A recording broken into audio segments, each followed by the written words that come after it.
Certainly not a fan of Piers Morgan's. He's a very divisive character, doesn't like vegans very much.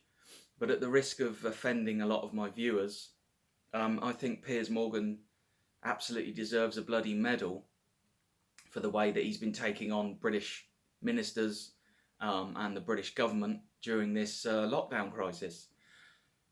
Some of you might not know who Piers Morgan is. He's not a particularly pleasant kind of character. He used to be on a newspaper, the Daily Mirror. He's now on a TV programme called Good Morning Britain, which is on television here in Britain every morning. And he has been the only person that's really been laying into MPs.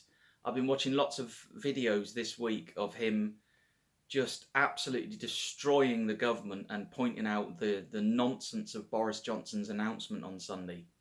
And as I said, I'm not a fan of Piers Morgan's, but I'm also an intelligent person. I'll give people credit where credit is due, even if I don't like that person. And he deserves some sort of medal, because he is the only journalist in Britain who is actually really asking difficult questions. If you watch BBC Breakfast News, we all know what the BBC is. It's a politically biased, wokeist, left-wing, PC nightmare of an organisation. You know, the BBC Breakfast, they have MPs on and they just ask pathetic, weak questions. In fact, the British government has now stopped sending its MPs to Good Morning Britain. They won't allow British ministers, government ministers, to go on Good Morning Britain for the simple fact that they don't like the fact that Piers Morgan is asking them difficult questions, which is astonishing. This is a democracy. And the people want their MPs and their government ministers to be accountable, to answer questions. And they won't go on Good Morning Britain anymore. Because Piers Morgan is laying into them, you know, and they're too scared. These government ministers are pathetic, weak cowards who will not appear on Good Morning Britain because they don't like Piers Morgan asking them questions. These questions are the same questions that everybody in Britain wants answering, and they won't answer them. So they go on Sky News because they know Sky News won't give them a tough time. And they appear on BBC Breakfast with bloody, what's her name? What's that snooty upper class, what's her name? Louise Minchin, that's it. And Dan Nice but Dim Walker, who just sit there and fawn and sycophant all over the bloody MPs and don't ask them anything difficult. But they wouldn't do, would they? They're on the BBC. BBC has given up the idea that it's got any responsibility to its viewers other than its left-wing wokists. But yeah, Piers Morgan, I don't like him. I know that a lot of you watching this video are probably not going to like him either. But like I said, I believe very much, even if you don't like somebody, you should give people credit when that credit's due. And I think Piers Morgan is the best person. I hate saying this. I don't want to say this because I don't like the guy. But of all the journalists currently working in Britain, he's the only journalist who is actually sticking up for the British people. And he's asking tough questions.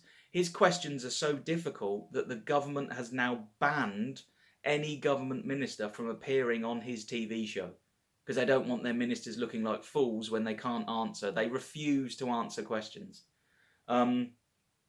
Just astonishing, absolutely astonishing how the government's responsibility to the people, they just don't care. They don't want to go on Good Morning Britain because they don't like having to answer tough questions. The only reason they keep appearing on Sky and the BBC is because they know they'll get an easy ride. Well, what an absolute bloody disgrace this government is. Listen, I didn't vote in the last general election because I felt very passionately. I couldn't vote for the Labour Party because the Labour Party don't really exist. The Labour Party is basically the Marxist party of Great Britain. And I couldn't vote for the Conservatives because they're just a bunch of elite snobs who only care about rich people. Couldn't vote for the Liberal Democrats because they were a complete joke. So I didn't vote. And I felt really, really awful not voting in the last general election. It's a right that I have that you should be proud of. But having seen the way the government has responded to COVID, and seeing all the other politicians just being useless, weak, cowardly liars, because that's what politicians are. They don't answer straight questions. Their actions never match their words.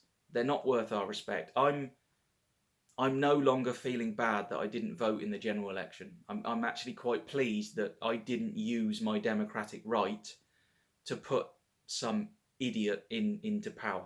That doesn't mean that I think I'm better than people who voted Tory. If you voted Conservative, that's your right to do so, and I would never criticise it. It's just that, I didn't vote because of those reasons. But anyway, Piers Morgan, I don't like the guy. He doesn't like vegans. His attitude towards vegans is really ridiculous. He's always slagging vegans off, which is a reason not to like him. But as I said, I'll give credit where credit's due, and he deserves a huge amount of credit for taking on the government to the point where the government now refuse to appear on Good Morning Britain. I hope you're doing well.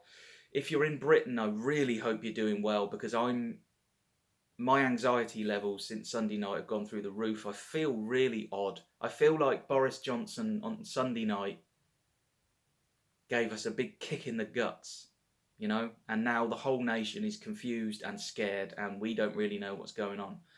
But let's just hope that there are more journalists. There won't be, because British journalists are the most useless journalists in the world, but we need more journalists like Piers Morgan, and I never thought I would hear myself saying something like that.